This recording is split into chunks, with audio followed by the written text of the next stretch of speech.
আসসালামু আলাইকুম। আমি আছি মাস্টার আম্মু, প্রতিদিনের মতো আপনাদের সাথে। দেশ প্রবাস থেকে যে আপুরা আন্টিরা আমার ভিডিওটা দেখেন, তো আপনাদের জন্য রইল অসংখ্য অসংখ্য ধন্যবাদ। আজকে তো আমরা মজার মজার রান্না করব, তো মজার মজার রান্নাগুলো সেটাই আপনাদের সাথে শেয়ার করব আমি আর লিজায়। তো দেখতে থাকুন, আমাদের পাশে থাকেন। আর দেখা শুরুতে প্রথমে একটি লাইক দিয়ে দেখা শুরু করবেন, আর সাবস্ক্রাইব করে আমার পাশে থেকে বন্ধু হয়ে যায়। লিজায় আগুনটা ধরিয়ে নিতেছে চুলায়। আর কার কার গ্রামের ভিডিও দেখতে ভালো লাগে তো অবশ্যই কমেন্টস করে আমাকে জানিয়ে দিন। মাছটা কিন্তু 1 মিনিট ঘরে থাকতে চায় না। আর যেদিন থেকে লিজা আমাদের বাসায় আসে ওই দিন থেকে কিন্তু 1 মিনিটের জন্য মাছরা বাইরে থেকে বের হয় না। মাছরা কিন্তু লিজাকে অনেক পছন্দ করে। আপনাদের সাথে কথা বলতে বলতে সব আয়োজন আমি এই পাশে রেডি করে নিছি। আর ওই তো লিজা আগুনটা ধরিয়ে নিতেছে। এখন আমি রান্না করতে করতে লিজা কিন্তু ঘরের যে কাজ বাজ আছে সবকিছু এখন সেরে। আর চুলার আগুনটা ধরে গেছে। এখন তো আমি রান্নাটা বসিয়ে দিছি চুলায়। প্রথমে আমি ডিম সিদ্ধ করে নিতেছি।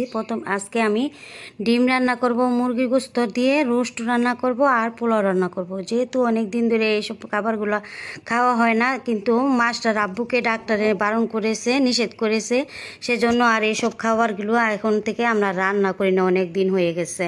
তো মাস্টার তো এই খাবারগুলো অনেক পছন্দ করে, সেজন্য আজকে মাস্টারের জন্য আমাদের এই খাবারগুলো রান্না করা। ডিম সিদ্ধ করা হয়ে গেছে। এই পাশ দিয়ে লিজা ডিমটা সিদ্ধ করে, তারপর আমি মুরগির গোস্তটাকে ভেজে নিতেছি।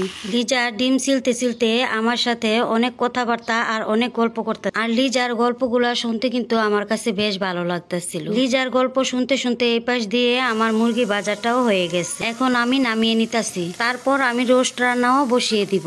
রোস্ট রান্না করার জন্য কি কি মশলা আমি তৈরি করে নিয়েছি সেটা আপনাদের সাথে। জয়ফল, জয়ত্রী বাটা, গোলমরিচের গুঁড়া, আস্ত গরম মশলার গুঁড়া, সয়া সস, টমেটো সস, আর এই কিছু অল্প উপকরণ দিয়ে আজকের মুরগির রোস্টটা আমি রান্না করব। এই পাশ দিয়ে ডিম সিদ্ধ করা রাখা ছিল, ওই পাশ দিয়ে মাছটা কিন্তু একটা ডিম খেয়ে। আর এই তো সব ধরনের মশলা দিয়ে আমি মশলাটাকে ভালো করে কষিয়ে নিতেছি।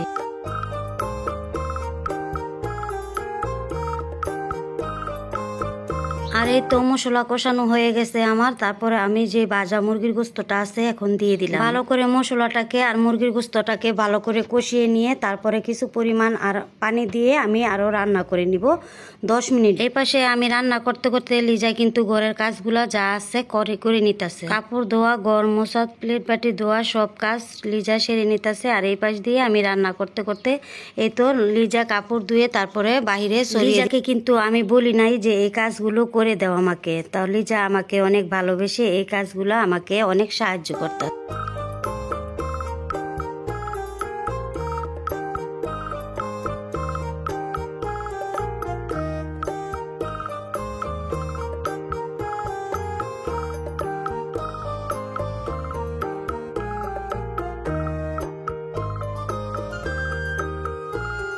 লিজা কাপড় সরাইতে সরাইতে এই পাশ দিয়ে আমার ডিম রান্না আর মুরগির রোস্ট রান্না হয়ে গেছে।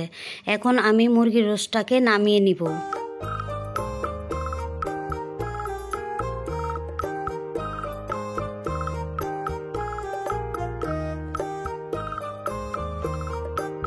এই তো আমার মুরগির রোস্ট রান্না হয়ে গেছে, এখন আমি নামিয়ে নিতেছি। তো লিজাকে বললাম এই তো মুরগির রোস্ট আর ডিম রান্না হয়ে গেছে, এখন পোলাওটা বসিয়ে দিব, তো তুমি আমার পাশে বসো আর একটু রেস্ট নাও। তো এখন আমি পোলাওটাও বসিয়ে দিয়েছি। তো পোলাও রান্নাও আমার হয়ে গেছে। পোলাও রান্না হয়ে গেলে তারপরে আমরা দুইজনে মিলে গোসল করব। গোসল করে নামাজ পড়ে তারপরে আমরা। আর এই পাশ দিয়ে দেখেন, এটা হচ্ছে আমার চাচি শাশুড়ির মালটা গাছ। আর মালটা গাছে কিন্তু বেশ আলহামদুলিল্লাহ অনেক মালটা ধরেছে। তো আমাদের গোসল করা, নামাজ পড়া সব কিছু শেষ হয়ে গেছে, ফ্রেশ হয়ে তারপরে এখন আইসি আমরা খাবার খাইতে।